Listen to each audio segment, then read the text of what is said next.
Yo, what is up, everybody? It's Kendrick, and I'm back here with another video. Again, this video is going to be talking about topics of religion, culture that are probably very counter to the normal culture that everybody might see. The reason I'm laughing is because there's a bee on my mic. As you can see, I'm using a different mic today. The mics I was using was from my old job, so if you are here and you're listening, please let me know how they sound. But again, I gave my preamble, so if that message is not for you, I would encourage you to probably go to another channel at this point, because it's pretty much what this whole channel is going to be. So let's get into it. I've been playing with this idea of being whitewashed, and I just looked down at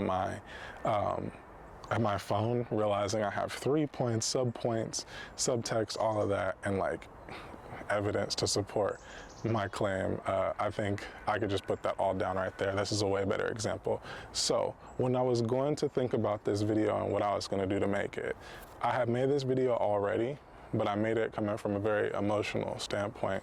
Essentially, it was like very long, very drawn out, and I didn't really like the format in which it was in. I didn't think it conveyed what I was trying to say. And instead, I went right back to my schooling to understand how to like convey my thoughts in a more succinct way. Now, I'm not saying that that schooling was right or wrong. Well, I will make that claim later on, most likely. But in this current moment, I'm saying that most of my teachers were white. The theories that we were being taught were white. The places and the people above me in power were white. That goes into my first point, which is the influence of being a black dot on a whiteboard. And it was interesting because on one hand, everybody wants to be around you, talk to you, all of these different things. But on the other hand, you like are not necessarily truthfully a part of that set of culture. So you might go into school, i.e. you being me in this situation, and might be wearing something that is completely normal in, in the neighborhoods where black people stay, because I'm not going to call it the hood or the trap or none of that shit, because that's stupid. But it might be normal, but wearing that same thing at the white schools got me called up by the teachers, I got in trouble, all these different manner of things. And so it created an environment where even down to like how I'm dressed right now, not to say that this shirt or sweater couldn't have been made by a white person, but I literally have on just like, the basic frat boy starter kit. And it's kind of like that influence is inescapable. And it makes you do different things that you may or may not have done, considering that that influences nature, right? So I think that's kind of the first point I'm trying to make, is that when you're the white dot or the black dot on the white background, it's really hard to understand your own culture, because it's not going to be taught to you in schools. You're not going to have the black cool teacher. You're not going to have any type of support system besides yourself and the other black kids in your background or in your area to lean on. And I think that a lot of parents that do this to their children, move them from the bad neighborhoods to the good neighborhoods, quote unquote, think that they're doing a great job by, making sure that they're going to avoid teen pregnancy, and they're going to go to good schools, and then they're going to go to good colleges, and they're going to get all the scholarships that they can get, and they're going to get the better education. And while I think that some of those claims can be true, I think that there is a lot that's lost by not being raised by and around people that look like you. Okay, that's my first claim. My second claim is, as I was there in the midst, again, going back to my Christian programming, using in the midst is something that most people would never even know, like, what the hell does that mean?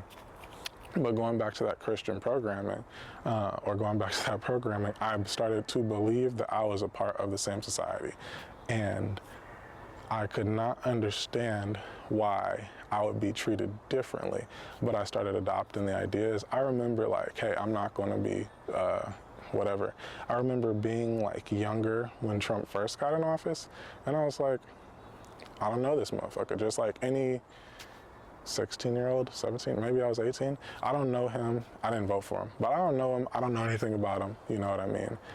So let's see what he does. Now, at the time, I had the influence of a math teacher that used to tutor me privately for free. So I figured, well, if she's doing this for free, she's probably not racist. So if she's not racist, maybe her opinion would not lie with the race in which she was a part of. Of course, she was the Caucasian of the Caucasian race, but like even still, sorry, there's somebody over there doing their thing. Even still, that idea influenced me, and therefore as a black kid at like 16, 17, 18 years old, I was like, okay, I mean, it can't be that bad if this lady is cool with it. And as you can see how this is rolled out, it's rolled out terribly. So there's that. I think there is this idea also of being black and conservative, and I realized that in my lifetime I've been raised around a lot of black conservatives, and I think that it's a crazy dichotomy, because how can you be conservative, i.e. like adherent to the rights of other people, adherent to like anything but just like white culture essentially, and still be black? It's something that caused me to have a lot of self-hatred, a lot of different things, you know, not wanting to wear my hair out, not wanting to have hair, maybe cutting it off a little bit more than I would have wanted to, not being able to relate to some of the jokes and stuff set in class. So it's like, okay, I'll just kind of laugh just because I was told I should laugh. I'll believe the same things you believe because that's the vast majority of the people around me that believe, and at home that's what I'm seeing too.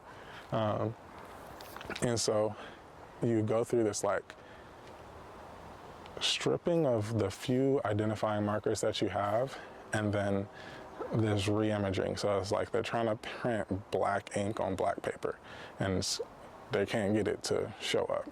Yet you still try because that's the environment that you have. You don't really have much else besides that. So there was an adopting of the culture.